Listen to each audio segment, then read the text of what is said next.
with me, the Music Man. And we're back at it again with another album event calendar thing. Do you know what it's like to be hated? You know, going into this whole thing, the album event thing, I thought to myself, like, oh yeah, it'll be easy. We'll go online, look at a list of the most acclaimed albums that I could, that I haven't heard. Then I decided that was kind of boring. Figured, oh, wouldn't it be funny if I looked up some less than revered albums and threw those in the box? Limp Bizkit. They're a band that exists. One of my greatest shames as a music connoisseur is Limp Bizkit's kind of a guilty pleasure at points.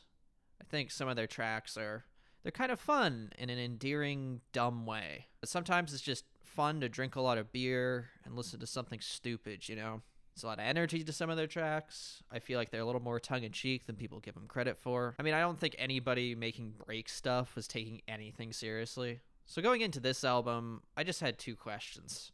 Will it be funny? And is Behind Blue Eyes a joke? No. No to both those questions. This album's just so boring. I mean, any energy I might have been able to detect from Limp Bizkit's act is just not present here. It just feels like everybody involved phoned it in. Fred Durst's vocal delivery is just whiny and just bad most of the time. Which, yeah, sure, it's on brand, but at least it was funny before. I didn't really notice any standout, funny Fred lines on this one. Like, he mentions he had a goth girlfriend in high school, I guess. So, I mean, he was ahead of the curve on that one.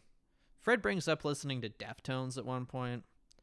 And I don't know if it was really a good play on his part to remind his audience that there are better bands than his out there. There are definitely some tracks here that do have a little bit of energy, but there's nothing instrumentally that really sticks out from track to track.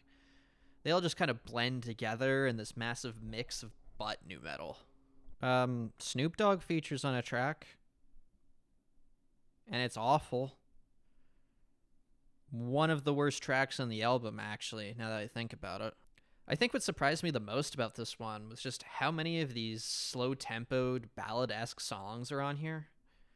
They're all just so generic and boring and disingenuous that I just couldn't stand listening to them. Hearing Behind Blue Eyes before listening to this, I initially thought it was a joke, almost this parody on really bad, generic ballads.